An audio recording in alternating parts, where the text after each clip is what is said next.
Hey guys, I went to see the movie 57 Seconds starring Josh Hutcherson and the man you would want to narrate your life story, the one and only Oscar winner, Morgan Freeman. And, yeah, I struggled, hey? Yeah, struggled. So tech blogger Franklin gets his hands on a ring that has the power to turn back time by exactly 57 seconds. He then decides to use said ring to take down the pharmaceutical company that destroyed his family. So I thought the concept was cool, but it was just executed poorly. Apparently, it's based on a short story called Lucifer. Probably an indication that I shouldn't have bothered with this one. So maybe it fell apart when they adapted it to a screenplay. Oh, I hate to say it, but this movie was like a poor man's Limitless. Remember that movie with Bradley Cooper and Robert De Niro? So cool. So the movies are not too dissimilar, but this one just fell short in multiple areas.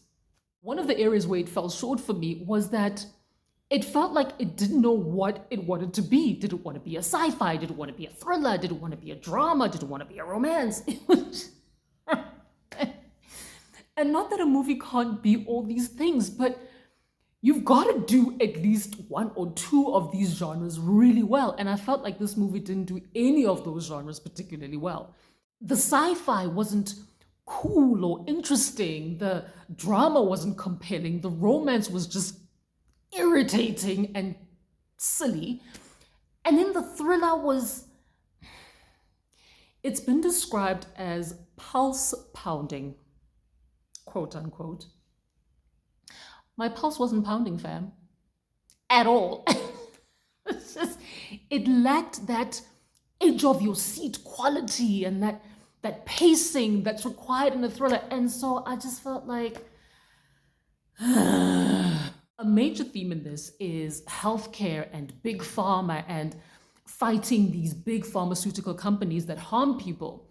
So I was expecting this really interesting story about this kid who's gonna take down this pharmaceutical company using time travel as a vehicle to do that. But the two just didn't gel well enough for me. I was like, okay, but you really didn't need the time traveling, actually.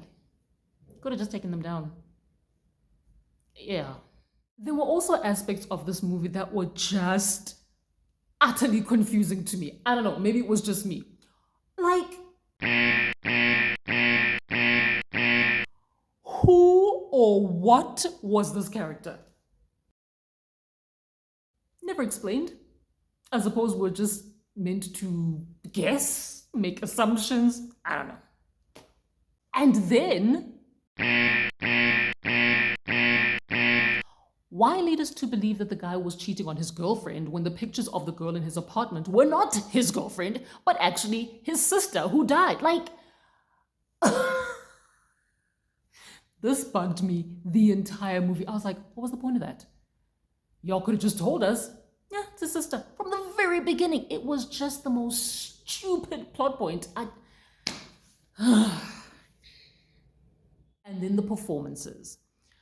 While the performances were okay, I just didn't find the characters particularly likable, and so it was really difficult for me to invest in them and care what happens to them. I actually didn't care whether they lived or died. I was like, oh well, que sera, sera. I will say this, Morgan Freeman adds so much gravitas to whatever project he does, and this one is no different. I really enjoyed watching him, and to be honest, I don't think I would have watched it had he not been in it. Having said that, as much as his performance was solid and his on-screen presence amazing, and I mean, he's Morgan Freeman, unfortunately, he could not save this movie.